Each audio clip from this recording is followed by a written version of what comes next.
En séance plénière, hier, l'ALT a adopté à l'unanimité le nouveau code minier et la loi portant sur le contenu local. Le nouveau code minier qui donne plus de pouvoir à l'État dans l'exploitation des ressources minières répond donc à l'aspiration du peuple. Les précisions avec Sielassina Ouattara et Draman Guéné.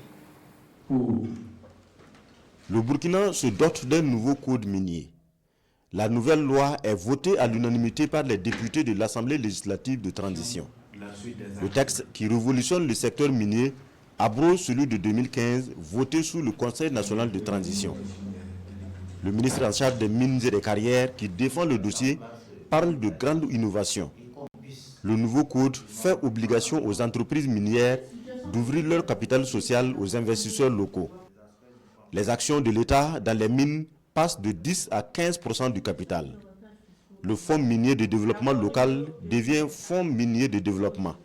Il est désormais affecté au projet de développement endogène et local, mais aussi permettra le financement du Fonds de soutien patriotique et du Fonds de soutien à la sécurité nationale. Il est d'abord question de l'ouverture du capital des entreprises minières, non seulement à l'État, mais également à l'ensemble des investisseurs nationaux. Comme vous le savez, le code de 2015 donnait à titre gratuit 10% du capital à l'État. Le texte actuel va au-delà et permet d'ouvrir ce capital-là à hauteur de 15% à titre gratuit.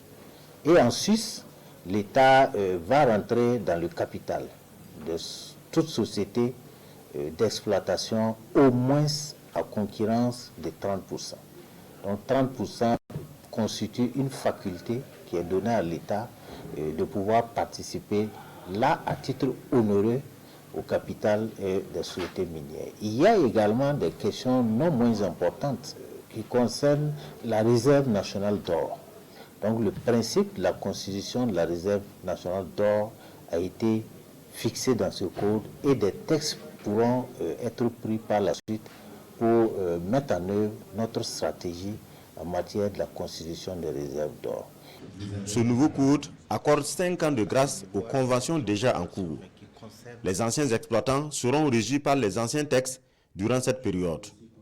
Mais les négociations doivent commencer dès maintenant, selon le président de l'Assemblée législative de transition. Il faudrait que le ministère des Mines se donne dans un délai, maximum 6 mois, pour renégocier les contrats. Lesquels contrats ne vont commencer à courir que dans un délai de 5 ans. Parce que si vous attendez les 5 ans, c'est l'État burkinabé qui sera en situation de faiblesse. Le contenu local est désormais traité dans un texte spécifique. La loi spéciale portant contenu local, la fourniture locale, la sous-traitance, la transformation, les biens et les services dans le secteur minier seront boostés par cette nouvelle réglementation. Cette loi traite spécifiquement de ces problématiques non prises en compte par le code minier. C'est la toute première fois que le pays va disposer d'un texte législatif qui va encadrer toute la chaîne de valeur au niveau de l'industrie minière. Et ce texte va permettre de faire la promotion, comme je l'ai dit tantôt, des entreprises locales à travers le développement humain, mais également le transfert de technologies.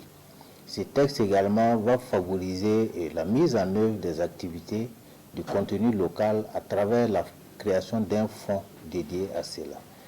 Il est également prévu dans ce contenu local la prise de mesures en termes de facilité pour permettre aux entreprises locales de mieux participer en termes d'acquisition de savoir-faire au niveau de la chaîne minière.